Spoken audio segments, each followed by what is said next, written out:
I wept. I cried so hard.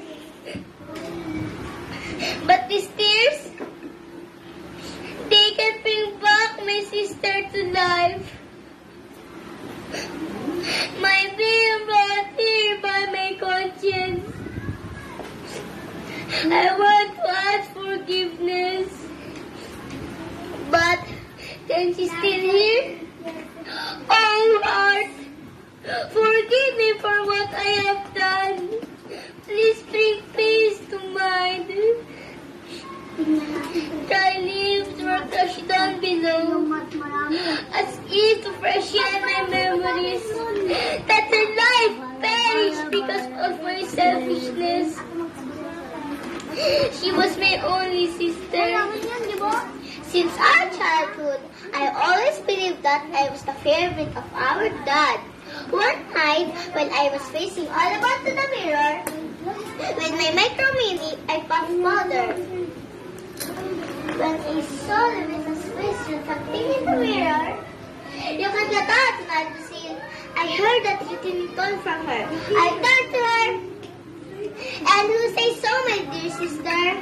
We are to celebrate Mommy's death anniversary. You know that, don't you? I replied, well, I don't care. I'm going out to party tonight. Then I heard a knock on the door. I shouted, "Hey, Papa!" For I knew that it was he. I pulled my head. I turned my dress away as I was attacked by a monstrous creature. When the door opened aside, Papa saw that Luisa was holding my neck who was trying to make a rescue. But I cried so hard that made Papa grow to the height of anger. He threw Luisa to the corner where the head of my poor sister was hit at the edge of the chair. I slowly rejoiced, for I have made a successful revenge. But when she lifted, I saw a different sparkle in her tearful eyes. Aha! Aha! Oh my! Luisa! She went out of her mind. I was not able to move as well as Papa. Both of us were motionless. And before we returned to our senses, Luisa ran to the door and proceeded to the open gate of our house. We followed her, calling out for her name. Luisa! Sister! Luisa! Sister! Luisa, the truck! Don't close the road! Luisa, the truck! Don't!